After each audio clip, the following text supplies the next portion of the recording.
मेरे प्यारे दोस्तों, अस्सलाम वालेकुम वरहमतुल्लाहि वबरकातुहू। काशिफ, अब मैं तुम्हारे बगैर नहीं रह सकती। प्लीज़ अपने घर वालों से कहो कि मेरे घर रिश्ता लेकर आए। काशिफ, अरे तुम इतनी फिक्र क्यों करती हो?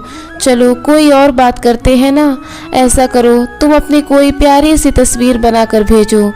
नहीं काशिफ, कल भेजूंगी। मेरी जान, तुम्हें देखने का बहुत दिल कर रहा है, प्लीज़ एक ही भेज दो।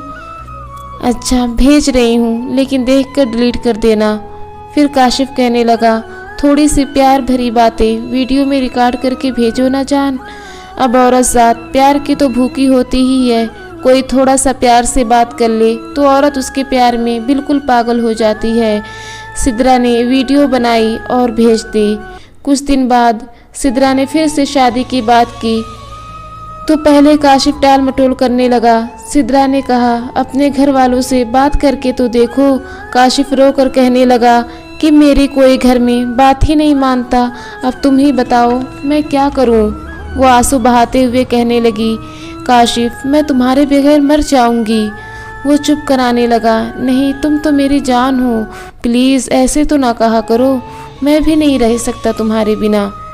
वो ज़ारों कतार रोने लगी। काशिफ ने कहा, इस बात का मेरे पास एक हल है, ऐसा करते हैं भाग कर शादी कर लेते हैं। सिद्रा ने कहा, लेकिन भागेंगे कैसे?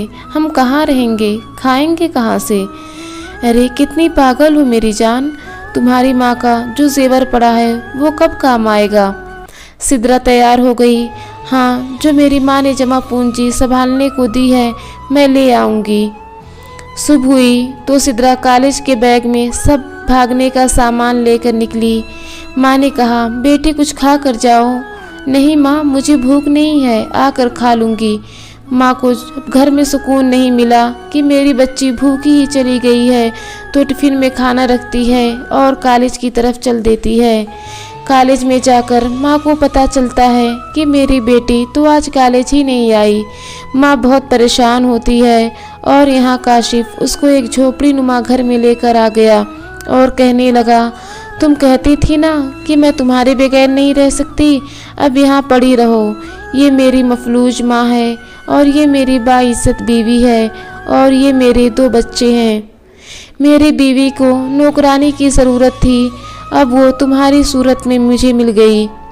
इधर लड़की का बाप और भाई मोहल्ले की मस्जिद में भी नहीं जाते।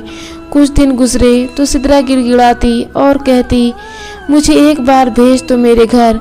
लेकिन काशिफ तैयार ही नहीं होता। कहता, जब तुम अपनी माँ को मेरे लिए छोड़ सकती हो तो मैं क्या चीज़ हूँ। वो सिद्रा पर तरह तरह के जुल्म ढाता। उसने बहुत बार भागने की कोशिश की लेकिन नहीं भाग पाई। एक दिन आखिर भागने में कामयाब हो गई।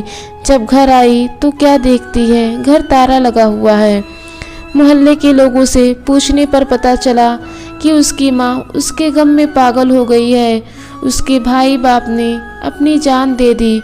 उसके बाद लड़की अपनी माँ को ढूंढ लेती है।